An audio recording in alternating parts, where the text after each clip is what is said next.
MuscleBox Radio, episode 17. We are joined by Danny Lennon from Sigma Nutrition. So welcome, Danny, to the show. Thanks for having me, Stephen. Looking forward to it. Yeah, it's been we've had this date in the diary for a few weeks now, and it's been something that I've been really looking forward to after following some of your podcast episodes that you do. It's been just thought it'd be a great chance to get you on and put you in the hot seat, so to speak, rather than potentially you interviewing obviously other guests that come onto your show. So I thought it would be great to have you on and sort of share your expertise, really. So kind of for the listeners, what do you do? Maybe who do you work with in the industry? And maybe even talk about your podcast a little bit. What inspired you to get that going? The type of guests that you have on? Because I'm sure there'll be plenty of people who want to sort of tune in after listening to this and checking out some of your episodes. Sure. So I'll try and keep it as brief as possible, as not to bore people. But basically, my background is I initially did my undergrad degree in biology and physics. After that, ended up doing a master's degree in nutritional sciences. And from there, just started building up Sigma Nutrition. And really, there's probably two main different streams that has kind of gone and where I ended up now. So obviously the first side would be as a performance nutritionist and working with people in a nutrition coaching capacity. Right now, the vast majority of my personal clients would be athletes in weight making sports. So powerlifters, MMA fighters, boxers, Muay Thai fighters, for example. And then any of the rest of the people that come and apply for coaching with Sigma Nutrition will work with one of our other coaches who I now have two other coaches working for Sigma Nutrition. And so the coaching side of it is kind of one aspect. And then the other main aspect and the kind of big vision for the company in general is to try and put out evidence-based information around nutrition and performance that's going to help people.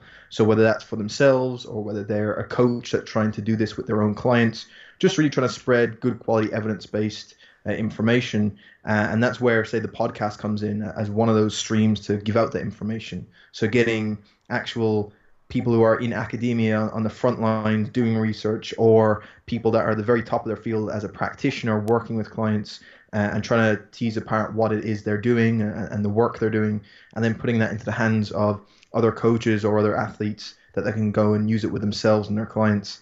So it's really just a way of trying to get out good quality information in a way that's basically trying to be in some way ethical about it, that it's good quality evidence-based information that's in some way sensible and not the typical oversold claims that people will try and put out just to kind of sell something. Yeah. So that's what Sigma Nutrition is all about at the moment, trying to put out good information, put out good content to people, and then we obviously take care of a lot of people's nutrition with our coaching service.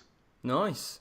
So it kind of sounds, like from what you do is a little bit similar to obviously this show in terms of, we again have that same sort of ethos, wanting to put out good evidence-based practices which are applicable but less for, like, for example, performance athletes and more for physique, body composition, bodybuilding athletes. So hopefully we can draw some good parallels and maybe even kind of get into what I thought would be really interesting, as we discussed earlier, kind of talk about your practice, how you would get someone to make weight. And obviously a lot of those dieting principles are going to remain the same, but there could be times when actually we might make different decisions for body composition and why that might be. And it'd be great just to get, maybe we might have the exact same sort of approach, or there could be some dissimilarities. So we could kind of get into that, which would be great. I'm certainly feeling the effects of myself.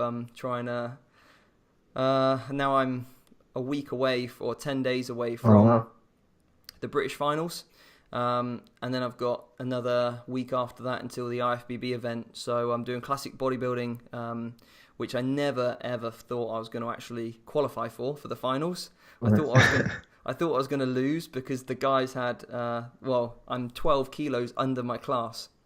Wow. So the guys Big jump. Yeah, the guys were a lot bigger than me. So I never thought I'd qualify, but I did, and here I am, a week out, and I'm certainly feeling the effects right now of dieting pretty hard, loss of cardio, minimal calories, and just not seeing that number on the scales go down, which obviously always isn't an indicator, but again, like, I'm sure your athletes have some of those similar problems, right? If they're maybe, I don't know, just be great to kind of get into that. So when you work with a client who's trying to make weight, how do you go about sort of structuring them from potentially, like, we obviously have an off season where we don't obviously have competitions, and then we go through the prep process, and hopefully, if we've done it correctly, given ourselves more than enough time so we can kind of get lean and on point, looking how we want to a couple of weeks out, and then we can kind of feed into the show, or take a little diet break, or just kind of cruise in, really. Is that something that you guys would, you would do similar, or is it, how might it differ, or, Yeah, so really, when we start working with someone, we really kind of have to work backwards from when they've got their competition coming up. And then from there, it really depends on what type of athlete they are. Because we're going to have a very different approach for, say, a powerlifter, who typically, the powerlifters we work with will be in a drug-free federation, typically an IPF affiliate, where they'll have 2-hour weigh-ins. And then obviously, by just the nature of powerlifting, we can do it bit differently the way they cut weight in comparison to an MMA fighter or a boxer who typically has 24 hours plus between the weigh-in and their fight. And then obviously the demands of the actual sport are different, so we're going to have to fuel that differently. So we start with when their meet or their fight is coming up, work backwards then from about a week out from that, we'll have an ideal range of their body weight where we want them to be in. And this will depend on, obviously, I'll take the first example being, say we have an MMA fighter who typically will weigh in on a Friday, is going to compete on a Saturday, and then so maybe 7 to 9 days before that point, we'd like to see them at the most about 10% of their body weight above that limit, ideally more closer to 8%. And all that just means is that the cut is going to be giving them a relatively decent amount of body weight to cut in that final week. And I can go through that process via water and carbohydrates, but it's not too much that it's going to have such a negative impact on their performance or not give them enough time to rehydrate fully before the fight. So we look at that like 8 to 10% range where we want them out a week out. And then from there, we can work backwards. Okay, in how many weeks is that point from where we are now? And then we can dictate, okay, how much body fat do they have to lose in that number of weeks? And that'll obviously determine maybe how aggressive we have to be with their fat loss.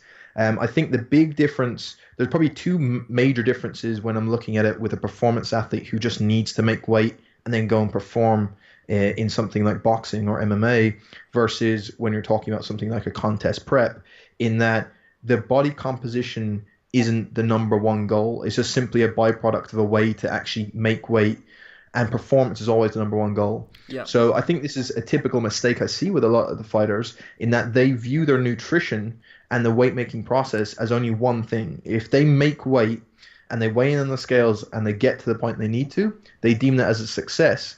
Whereas really that's not the real thing they should be focusing on. It's like, it's only a success if they can actually go and perform properly the next day and they're able to go and win fights. That's what matters. Yeah. Instead of purely thinking about getting just down to the weight. So that's where more of the performance considerations probably come in during those previous weeks. We don't want them dieting too aggressively and under eating by too much, because that's going to impact their ability to spar and to continue to get better in training. And so we need to take a kind of longer term view of, when they don't have fights coming up, not gaining huge amounts of body fat or staying relatively close to a decent place that they can shoot from. So it only takes a few weeks of very mild dieting to get them down to, say, that 8 to 10% range. Whereas if you have someone that's going through a contest prep, obviously that contest prep can be anywhere from, I suppose, 3 to 6 months even, from someone going to be continually dieting, just because of the levels of body fat they have to get down to, which in certain cases with an athlete is probably, they don't have to go that far, or maybe they shouldn't go that far, because as I'm sure you well know now, that if you get down to 4 or 5% body fat, there's a lot of things athletically that become impaired. Not only things like just total strength, but just doing any sort of high-end output athletically is going to be a bit down compared to a bit higher body fat percentage. So they're the kind of main things that would probably differ. But in terms of once that structure's in place, how we go about it would be very similar in terms of, okay, we're going to set someone up with their maybe target intake that they should be going at, and then work back from what their schedule looks like in their training, and then piece together, okay, what their typical day should look like based on, say, their calorie or macronutrient targets, and then obviously their preferences and how it works from that point. And then the final thing I'll add, because I'm sure there's plenty of kind of offshoots that we can get into, is probably with a power lifter or to a certain degree a bodybuilder, you probably have a bit more flexibility in where you would set their carbohydrate and dietary fat intakes, in that some people just respond better to higher or lower proportions of each one. And once their calories and protein are matched, they can probably still diet pretty effectively.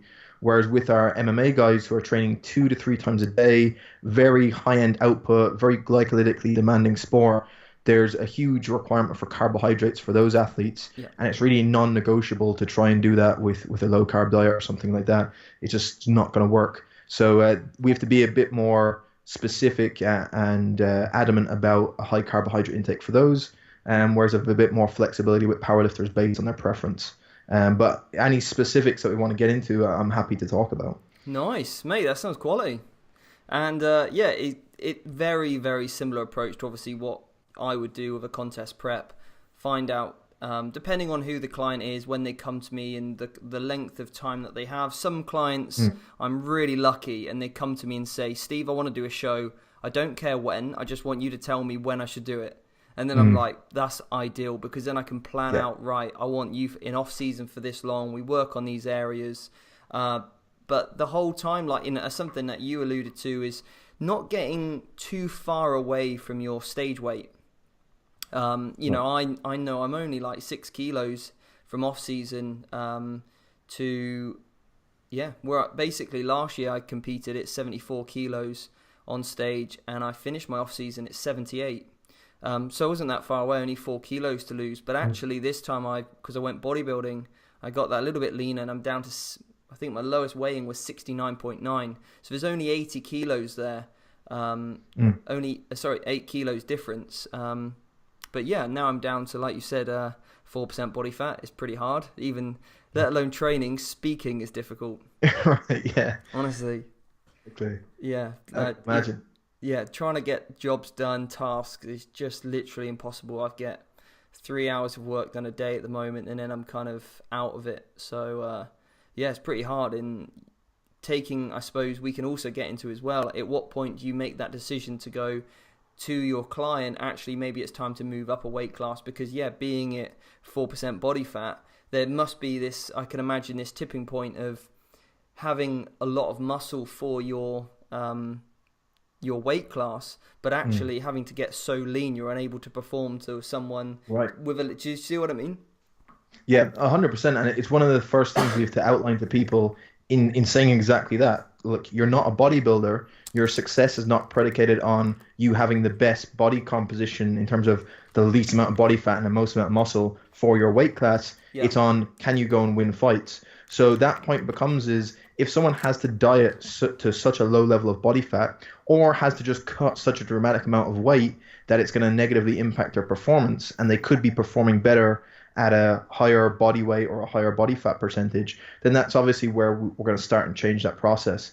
And I think it really kind of ties in with what you had brought up around having that longer term plan is so important with people, because one of the biggest mistakes when I talk about what I see people doing wrong in terms of performance nutrition, particularly for fighters, is that they will start panicking and try and drop a ton of weight, and they end up just like eating chicken and green vegetables, and they cut out all their rice and potatoes and pasta and no carbs, and they try and keep really just lean protein green vegetables because they think that's the way that they're going to drop their body fat the most. And really that's just a product of them coming in too heavy or too short a period of time to make weight. Yeah. And then that's going to end up being counterproductive. It's going to just sap their performance. And the same thing would happen if someone came to you that is adamant about doing a show on a particular date, but has given themselves too much to do. The things they'd have to do to try and get down lean is just going to negatively impact their lean body mass, right? So they're not going to give themselves the best chance of looking what they could do. Yeah. And so we're very clear on people trying to think of a long-term plan. It becomes a bit more difficult when guys take fights on short-term notice, which can happen. Someone gets injured and they step in. But there are kind of more rare occasions. And in general, we like to have a kind of structured plan. And then, like you said, in the off season, having a level where they're a bit more comfortable, maybe a bit more body fat, but not being too far away from only really needing 5-6 weeks of a very, very moderate diet to be right in that shooting point where they can cut weight then on the final week. And then the final week's cut is all really down to carbohydrate, sodium, and water manipulation. Oh, nice. Yeah, we can probably get into that. It'll be interesting. So, obviously, with my peak week coming up. But yeah, something you said earlier about, how keeping carbohydrates high in the diet for those MMA fighters is something I sort of focus on with my athletes for bodybuilders, physique athletes, even, bikini competitors. Keep carbohydrate as high as I possibly can because I know it's going to drive performance. Yes. However, I always sort of say that, hitting calories is our number one priority. So if we can kind of focus around that goal, and with my clients, I find because they're dieting for such long periods of time, and at times it can be quite restrictive, I like to put in like a sort of 3-step approach. So I kind of call it, when you, something that we recently spoke about in our private forum that we have is the best way of sort of preventing maybe a binge, for example. So when I get up in the morning, I set 3 alarms. I've got my alarm I want to get up for, and then I've got obviously the snooze function, and then I've got this third alarm, which is in case I didn't get up to the first one or the snooze. Right. So obviously when calories are set like on a low day, that's 2 steps forward, and then if they hit their high day or their sort of refeed macros, that's 1 step forward, and then finally the third last step is maintenance calories, so that they know they can just kind of feel a little bit better for that day, get a slightly better satiety, so then they can move on. So that's always like preference, but and I'll say to clients, look, if you've got a dinner, if you've got an anniversary, and you need to swap carbs for fats or fats for carbs, do that to hit your preference, because life gets in the way sometimes, and there are those days or even weeks where a client isn't going to make progress. And luckily, with my clients, I can say, look, we're going to do a 24-week prep, maybe longer. Like, give ourselves ages. Just in that attempt to retain as much lean body mass as possible, making small steps each week, and focusing on performance and focusing on energy expenditure. Because, and you must find that as well. If you get a client come to you, you've got 5 weeks, and there's a week of, maybe they have a slip or a binge or so like life gets in the way. This week alone, I had a client who was in a car crash, who's a week out from the finals. And then another client who got hit by a bus 2 weeks out. I'm like, you literally, what the hell? And it's just like, okay, well, luckily they're okay. But it's like, right, well, cardio has to be done on the bike now. Obviously, they've had the all clear, but it's just like, what the hell? Perfect timing, right? Yeah, and you've got to be able to work around that rather than thinking, okay, I'm going to do an 8-week cut. Everything's going to go to plan, because it's never, ever that easy, is it?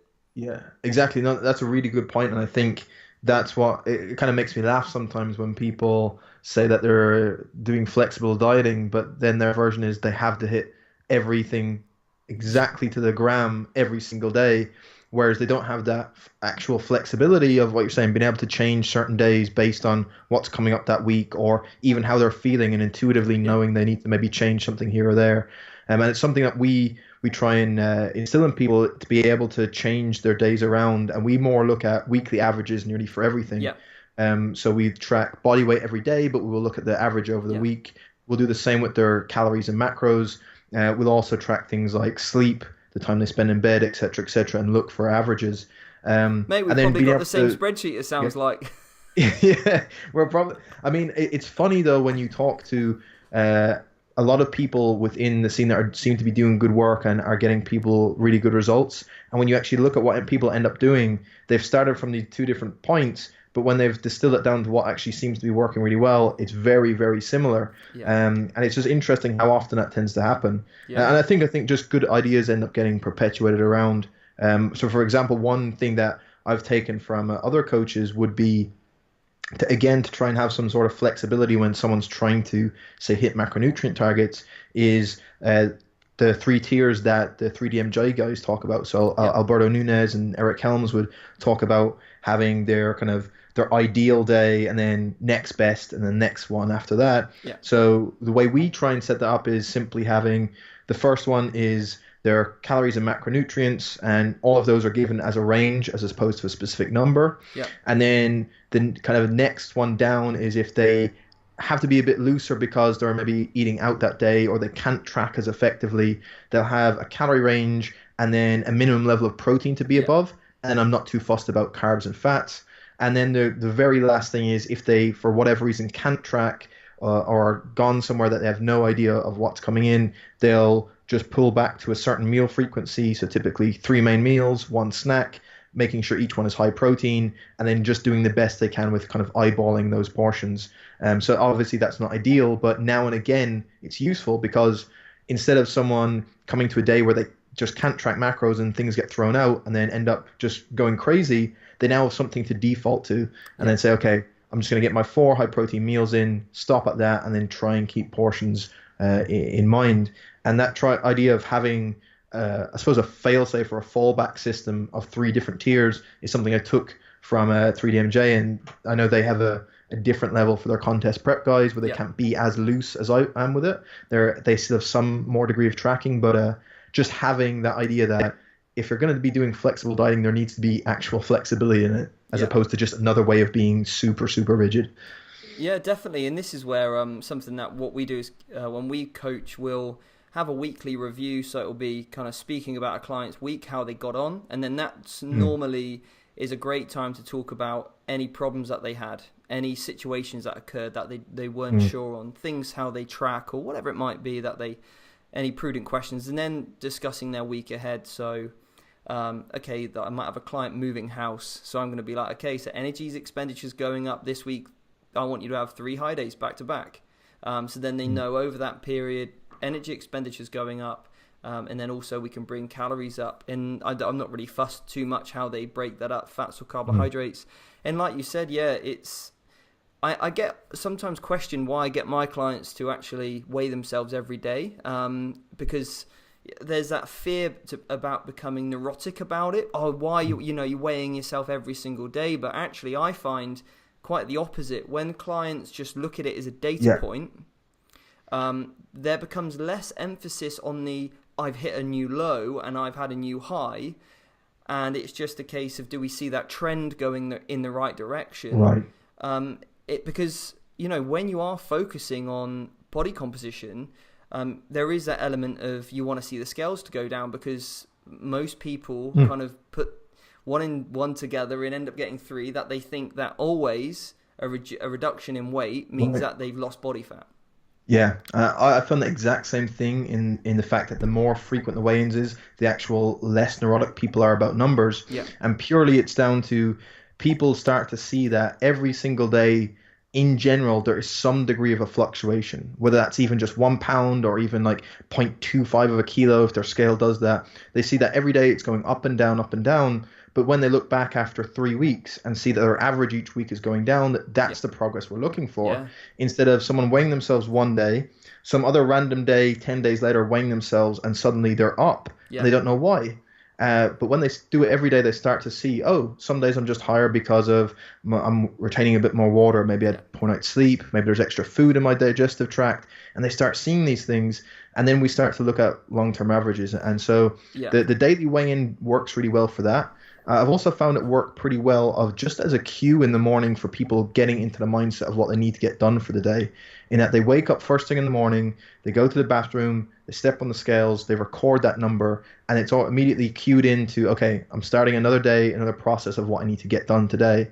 And so I just found it really useful. And when you can see that over time, especially when we track it on our tracking tools, and you see their average calories over the week with average body weights, you can get a real good sense of where people are. And I found the exact same as you. It makes people less neurotic as opposed to always thinking, oh, it must be more if you're telling people to weigh themselves all the time. Yeah, and I found over time, like we've got like on ours a little note section, and I'll get comments like, ate sushi late last night. So they know that they're trying to tell me that they can say, actually, I've had a higher sodium meal here, or, I ate later in the day compared to usual. So there'll be just, like you said, more food in the digestion or digestional tract. And it's great to see actually my clients becoming reflective and like logical about what's happening and less emotional. And I always say to my clients, look, as a bodybuilder, as a physique athlete, or just someone who's trying to get a little bit leaner, where there is that emphasis on body composition and what you look like naked, the less emotion you can put into what you're doing and think about things more methodically and logically and have explanations for why we do the things that we do, then actually they become much better athletes, because they don't have these emotional eating tendencies, and it becomes a lot more thorough. And that tends to get to the root of the problem, I find, with if a client ever overeats. I work with a lot of clients who might have come from like a typical clean eating program, where they get like a weekly cheat meal, to having a little bit of flexibility each day and having that undulation where if they need to take calories up a little bit one day, they can drop it down the next day. And they know I'm completely cool with that, because the average works itself out and we're all, happy-go-lucky. And one other thing I've sort of started to implement probably the last year in trying to refine this a little bit is actually energy expenditure, and looking at, we use a simple Fitbit. I'm not obviously too sure on the exact accuracy of them, but even a simple pedometer, again, over time, consistency for me outweighs accuracy. So I can see a client's in their off season or before they start dieting, I can see their average steps that they take. So when they go into their diet, what I'm looking for is a maintenance of that number average per day.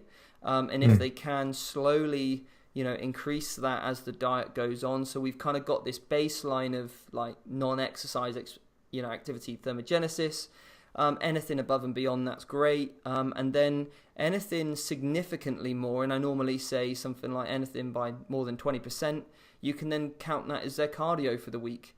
And I've got some like loose calculations that they can do, so they're not overly stressing about doing too much cardio. Because one of the other things I find with my clients, a lot of personal trainers or who are just active genuinely, if they are covering more classes or they start to be really active, actually they can put themselves in a really aggressive deficit if they don't look at this stuff. And then that might cause a binge or, like an overeat where they just kind of just feel so exhausted. So, just trying to attack the root of the problem, giving them those tools and being, allowing them to be their own practitioner, I find really helps, keep them on That's track. exactly what I was about to say, and the fact that the more of this data people collect and they can start putting this together and rationalizing why certain things are happening, is going towards that whole thing that we want to do as coaches, is giving people a skill set that they can use themselves in the longer term and understand themselves and be able to do this, as opposed to being reliant on just being told what to do. And so when you start collecting data, you start to notice things like what types of meals are going to cause you to retain a bit more water. Or with our female athletes, we'll see it a lot, that they'll start to see over the course of their cycle where they're going to have increases in water weight and whether weight is going to come up, which becomes super important when we know at this time of in September you're going to have this competition or meet on. It's going to be probably around this point in your cycle. We can start planning for that type of stuff. Similarly, they can see something that if they're tracking all this and they even track, they know what week it is of their cycle and are correlating that to changes in body weight, they now don't freak out that and think that they're doing something wrong nutritionally or their training, or if their performance is down in a certain week, that can even correlate to the point in someone's menstrual cycle. So all of these things are just allowing an explanation of why stuff is happening, and that becomes just so important for, number one, the athlete's peace of mind, but just developing them a mindset and a skill set into the future of how to be better able to handle this stuff. I think it's just super important. And I think any of the measures that you mentioned are really useful. So the Fitbit, for example, people talk about, and you see all these comparisons online, which one is the more accurate or which is best or are they any use? And it's like, it's really missing the point, because if we think about it, if it tracks my day today at 8,000 steps and really I did 7,000 or maybe I did 9,000, it's still quite a bit away, but it doesn't matter because I'm using that same Fitbit every day. And so if I go from what it tells me is 8,000 and then it shows me the next week I'm doing 12,000 every day, who cares if that was actually 8 to 12 or whether it's 7,000 to 11,000? It doesn't matter, right? I'm getting more steps in and being able to quantify that based on change in body weight and that person's required energy expenditure. So that stuff is really useful. We'll track things like a fatigue score out of 10. We'll get people to track over time. Again, looking for averages over the week. And you start to see then generally where that correlates with their training program of where they're getting to the point where they're due a deload. or just reasons why maybe if you see fatigue starts to get pretty high due to their training volume, that may be another consideration of maybe that person might need to add in a few extra walks during the day, or just something to increase their energy expenditure because their NEAT levels are probably coming down because they're so fatigued.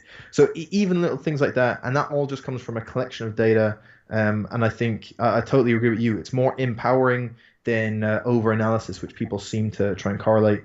But it really comes back down to knowing, only using certain things to track that's actually going to be useful, because there does come a point where you can track stuff for the sake of it. So unless you know why you're tracking it and what the reason is there for, then it's probably not doing anything. But if it's empowering decisions like that, I think as much data as possible is generally useful.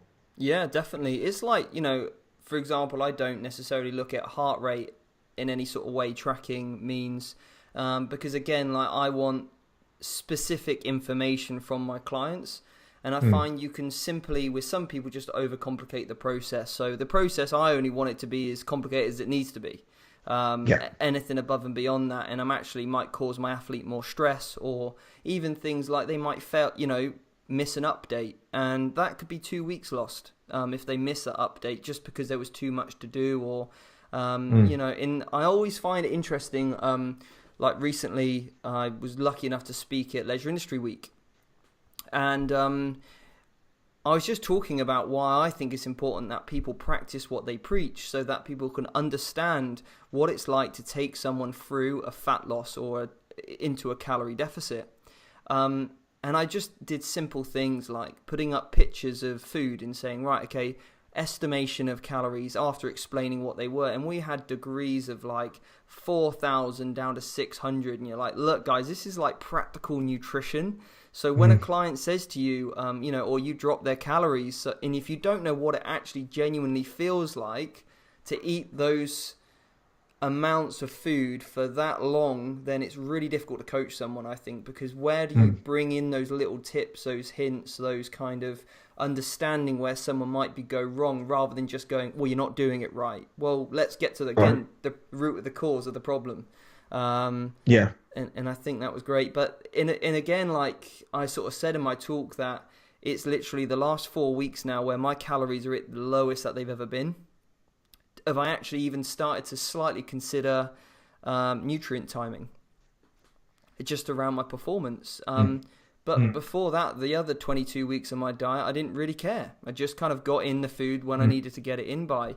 And there was other talks where they were like, right, you need this many grams post-workout. And I'm like, honestly, no, just not for me, not needed. But yeah. But even apart from being not needed, it's a point of, if you're taking someone, in your case, that was going to be dieting for a period of time, that's already using, never mind the physical stress, the psychological and mental stress and hassle that can cause. If you're adding something then that doesn't really need to be there at that point, then it's just adding something else to have to try and think about, and an extra psychological load, which you could take away from someone.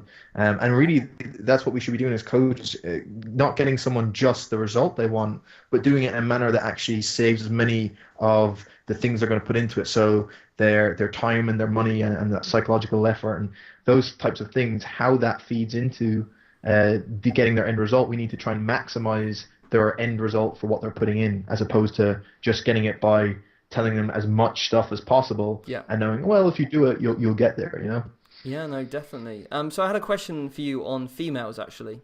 So something that I try and do with my clients is, as you said, there's difference in their menstrual cycle in terms of weigh-ins. And for me, I want to try and, if I could, plan their show around the time when they are retaining the least amount of water, right? But I can't. I'm not always lucky enough to do that. So when you're looking at trends, do you look at, for example, a week 1 compared to a week 1 in a month, and a week 2 compared to a week 2? Do you look at it over like a real longitudinal? How do you do things? In what sort of even degrees of variances you found with clients? That might be useful for people to know, like if they are working with females, or a bikini or body fitness competitor themselves, to kind of have some expectations of what they could gain over the course of their cycle, for example, just so they don't freak out. Hearing it from you, I think would be great. Yeah, for sure. So in terms of the variance, it can be some people might see subtle increase. Some women have quite dramatic ones. I've had clients recently who would have seen like a 3 kilo increase over the course of a week just because of the point in their cycle, which can be pretty alarming when they see that figure. Yeah. And again, this is where the value of daily weigh-ins becomes more valuable, as they see it leveling out as opposed to just measuring and then suddenly they're 3 kilos heavier. So yeah, for our female athletes, we will track again every day, take weekly averages, but for comparison purposes, try and when we're looking back, wait at least until we have from 1 month to the next the same week in their cycle to compare to give a real accurate reflection. Now, in general, you'll see a lot of people, they'll still have downward trends from week to week. Within obviously 1 week, there might be a slight fluctuation or a bit of a plateau, or maybe it's slightly gone up. But in general, it does seem to be pretty good to be able to track week to week, but we just don't put as much stock in it with those.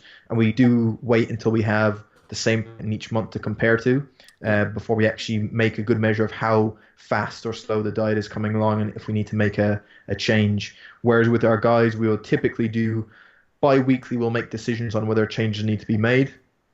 In certain cases, then that'll be every week. So on a weekly basis, we're looking for progress. That's typically for fat loss or dieting phases. For gaining phases, we won't make any alterations based on just 1 week because it's just not enough to see a real good change. So we'll go either 2-3 week blocks to see if we're getting a gradual upward trend in body weight. And if not, then we can, again, increase more calories, for example. But typically, we won't make a rash decision just on 1 week change if it's a gaining phase. But yeah, for our females, that's the way we typically work it. Try and compare the same point in their cycle from month to month, and then that'll give a more accurate reflection. Nice. So when you start to input put your deficit in, what sort of or how aggressive might you be? Do you work in percentages of the diet? Do you work in just like a set amount of calories that you're going to reduce? How do you kind of go about that? As if you have So yeah, so this really depends on our type of client. So for a lot of the general clients that be coming to Sigma, and if they're just purely there for body composition and to try and lose a decent amount of body fat, and again, if they're coming with already a significant amount of body fat on them or a decent amount of body fat that they can lose, that allows us to be a bit more aggressive if we want to. Now, it purely depends on, say, the person's previous experiences dieting, just how much body fat they have on them. We try and get a gauge of if they're better suited to a more aggressive diet or a more moderate diet, and just what level of knowledge they have currently about nutrition. So for some of those people, really we can push the deficit fairly aggressive compared to what people might think. And I wrote about this in a few blog posts. I think I did a 3 or 4 series on calorie deficits and aggressive dieting and who that could be useful for. And there's probably just way more context in there if people want to read that. Yeah, you have to send me the link and I can put that out. That'd be great. Perfect. Yeah, because it'll take me. There's so much individual context and nuance that it'll be laid out there in better terms. But generally, one phrase that I've heard, actually, Mark McDonald, who I know you've had on the show, discussed before, for a general person looking for fat loss, really you can go as aggressive and have as big a deficit as that person can realistically stick to without kind of completely falling apart, right? So we try and do that with people.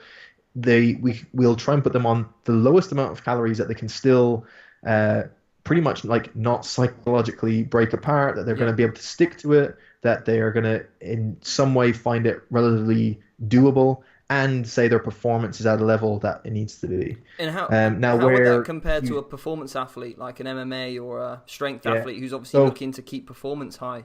Right. So then that's where it becomes a lot more difficult. The two things where you can't go too aggressively is as someone, number one, gets leaner and has lower body fat levels. Yeah. As soon as that starts to happen, that rate of weight loss has to come down quite dramatically, just in an ability to conserve muscle tissue.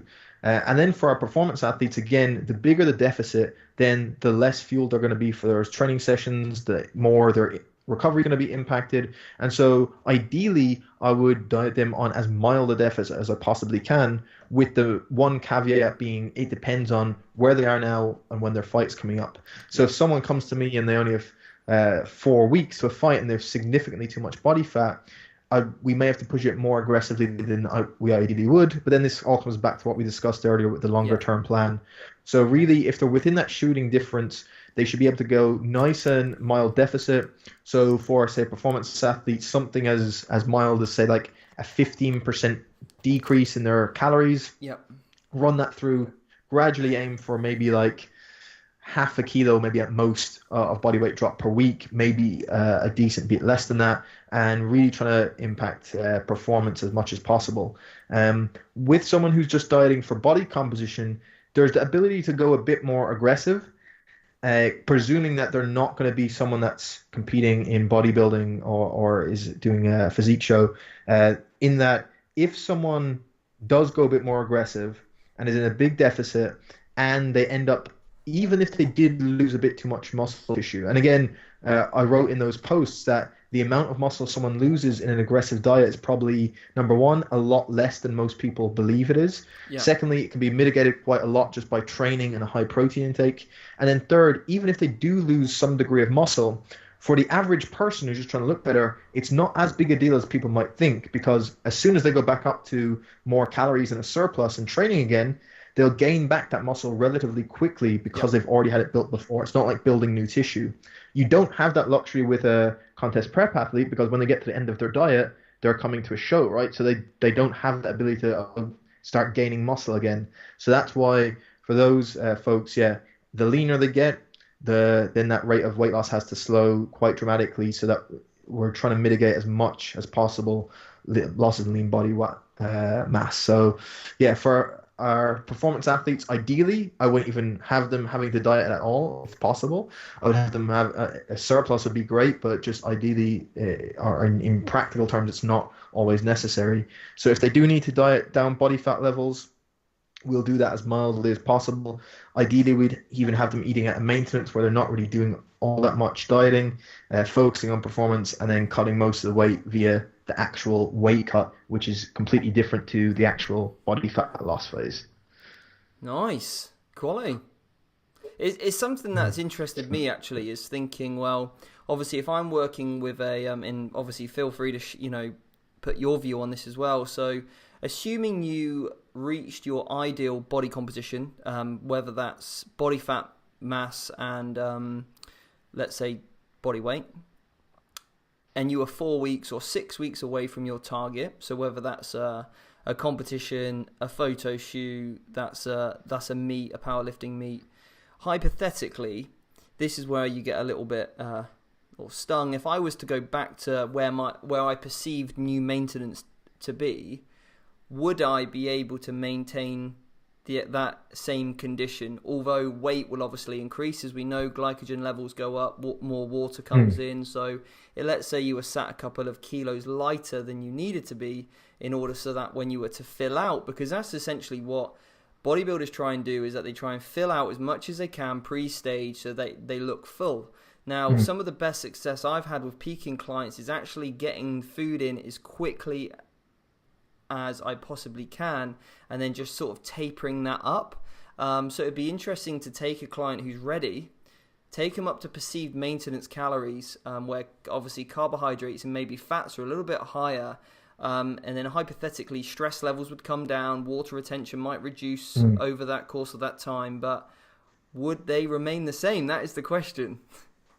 Yeah, I think it's really interesting. I think in a contest prep specific scenario, I think, again, if we go back to, we mentioned Alberto Nunez earlier, he's done some really, really good work and some talks about this, essentially the concept that he uses with his athletes of having them essentially peak a few weeks out from when they're due to be on stage, and have them eat back up into the competition. Again, for the exact same reasons you mentioned, that they're getting to a point now where it's at the number one, if they're peaked early, then they have a bit of wiggle room in case some of the weird stuff comes up, to get hit by a bus or whatever. They now have that wiggle room where they don't have to be perfect. Yeah. But more so the fact that if they've got down to the condition they need to, and they can bring food intake slightly back up more to a maintenance, the psychological stress comes down. Yeah. That affects obviously things like water retention, gets them more food in, just generally feeling better. And especially as they're going to be doing things like just the whole psychological aspect of just coming towards a show, getting their posing routines down, all that sort of stuff. Yeah. Being able to just go into that show with a bit more food and feeling a bit better about yourself is probably something not to be sniffed at. And then you also have the ability to, as many people have probably found before, end of a dieting phase, when they have that, say, first week or so back of bringing their food intake back up, they still continue to get a bit leaner. Yeah. And again, it's probably because there's maybe this delayed effect, but also maybe it's just a decrease in water retention, or just because that lowered stress means that they're maybe still coming out of a bit of a deficit and they're only going to see the actual result of that diet a few days after that. So for all those reasons, I mean, I think Alberto is someone who's actually used it in practice and has worked it really well. It makes a ton of sense. For powerlifting, it's a similar concept that I've been talking to people about before, as opposed to dieting down for, say, the last number of weeks coming towards a meet to try and make weight.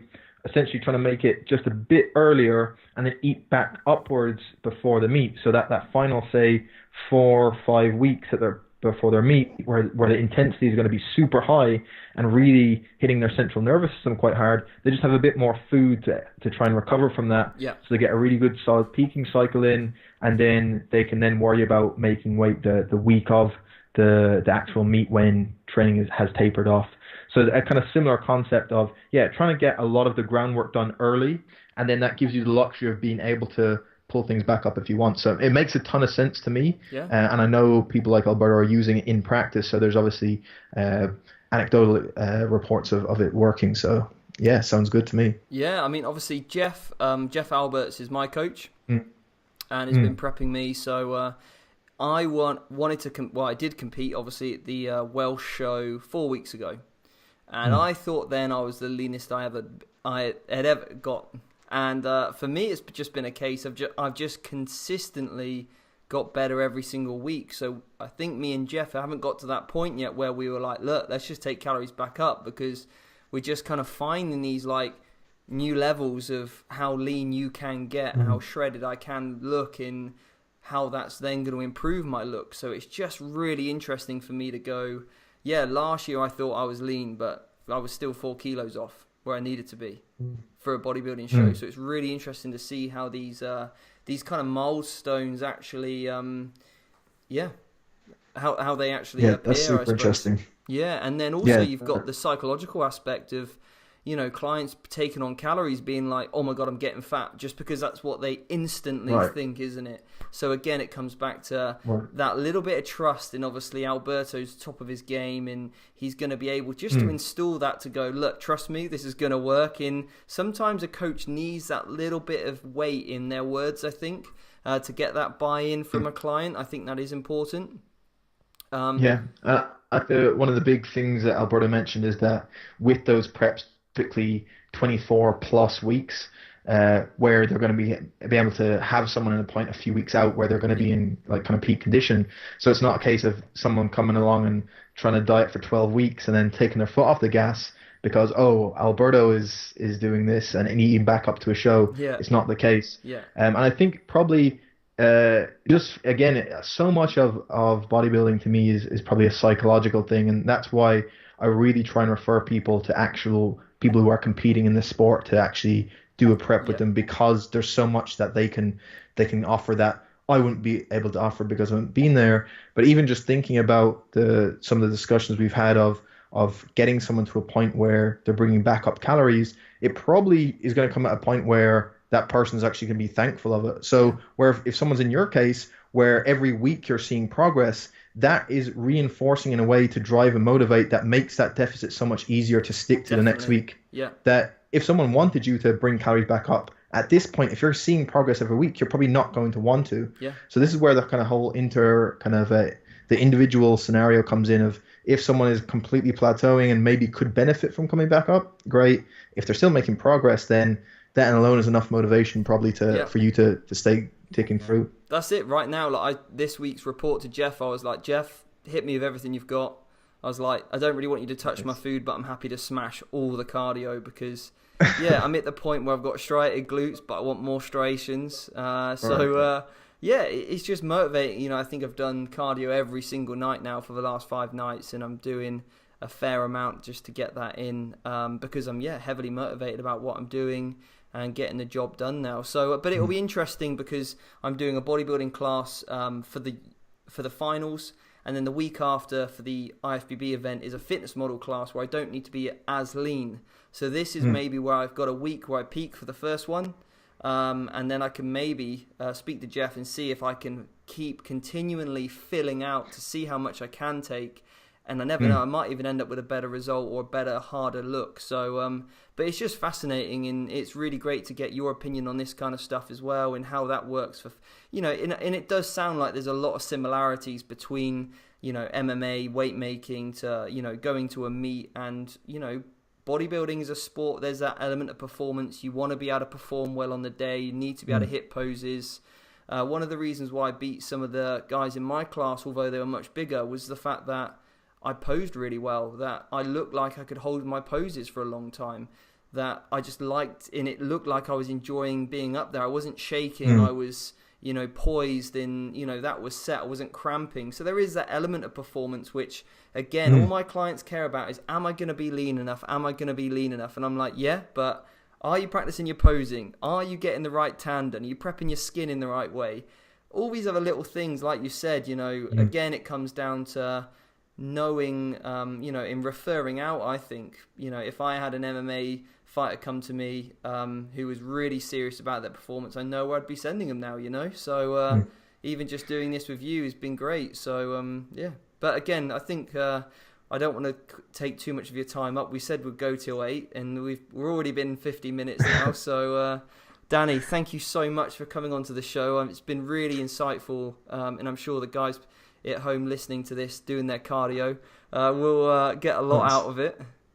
Yeah, I hope so. Yeah, I hope something in here was useful to people. And again, I agree. I think the conversations like this are useful because, again, you can try and draw correlates from areas of nutrition that are going to be very different in maybe the approach. But I think it's more about how you think about things is generally going to be the same from place to place, of working with what is the person's needs and how are we going to structure that in a longer term format. So there is all those similarities, and it's just the way we actually go about that is going to be different depending on the person's context. But I think it's interesting to get these kind of discussions. So thanks for having me on. Yeah, really appreciate it. So where can they find out more about you, Sigma Nutrition, the podcast? Where do they need to head to get more information? Yeah, cool. So the easiest place is to just go to sigmanutrition.com. Everything will be up there, links to everything. And if they're interested in MMA or boxing and making weight and weight cutting protocols, there will be a tab there on the website that just says weight cutting, and click through to that, and there'll be a bit more details on the new Sigma weight cutting system that's coming up. And then for the podcast itself, whatever app they use, whether that's iTunes or whatever else, just type in Sigma Nutrition Radio, and then you can find the podcast. And I'm all over social media somewhere on Instagram and Facebook. Just type in my name, and I'm sure people will be able to find me that way. Perfect, mate. Well, thank you again for coming on. Been a great show. And absolute pleasure. This will hopefully be going live at the weekend at some point. And back next week with more episodes. So again, thanks for listening, and I'll speak to you all soon.